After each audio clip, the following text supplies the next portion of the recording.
morning and welcome to your weekly pose. I'm Lori Glenn, owner of Bodhi Therapeutics, Massage and Yoga in Truckee. And today's pose is Downward Facing Dog, or Adho, Mukha, Svanasana. So there's lots of ways to get into this pose, but today we're going to start on all fours, on hands and knees. So the wrists are going to line up under the shoulders, and then the knees will be about hip width distance apart, and they will line up directly under the hips or just a touch behind. I like mine a little bit behind for a little more length in the spine. Now the hands go underneath the shoulders at the wide part of your shoulders. So I'll give you a little view from here. So it's not a narrow stance, it's a wide stance. So the middle of your wrist lines up with the outside edge of your shoulders. And then the fingers are spread nice and wide so that the index finger points straight forward, not turned in and not turned really far out unless your shoulders are extra tight.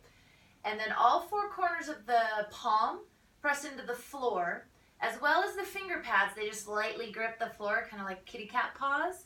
So from the front, this is what the arms will look like.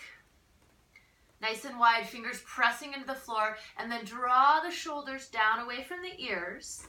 And I'll show you from the side. So rather than having the shoulders up here, draw the shoulders down and away from the ears, shoulder blades down alongside the spine.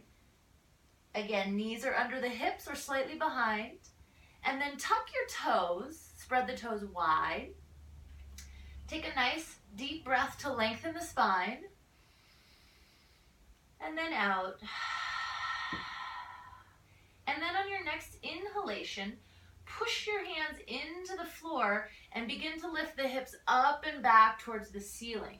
So push the hands into the floor, draw the thumbs toward each other so you engage the lower arms, and then roll the armpits towards the floor, and then lift the hips up and back as though somebody had a rope tied around your waist, and push the floor away so much that your arms straighten. And the head will come behind the biceps or between the biceps. Keep lifting the hips up and back, keep the knees bent, and then start to straighten the legs and take the heels toward the floor. If when you straighten the legs, you come into this rounded forward position with the round back and you come over the hands, bend the knees deeply one more time, lift the hips up and back. So stick your butt out like you mean it, lift the hips up and back, push the arms straight, roll the armpits towards the floor, and then begin to straighten the legs. Maybe the heels come to the floor.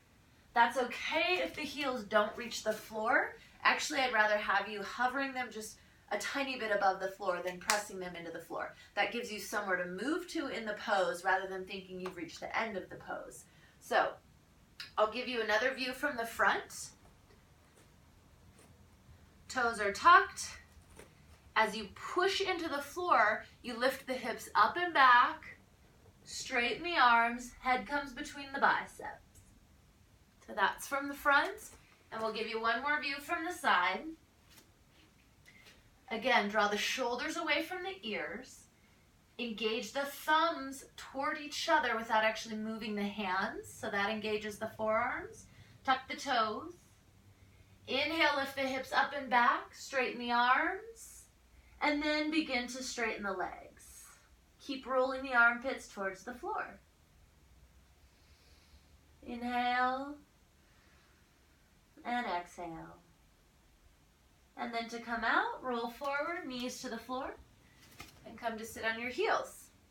So that's your pose for the day. Downward facing dog. I hope you enjoyed this instruction, and I'll see you next week. Namaste.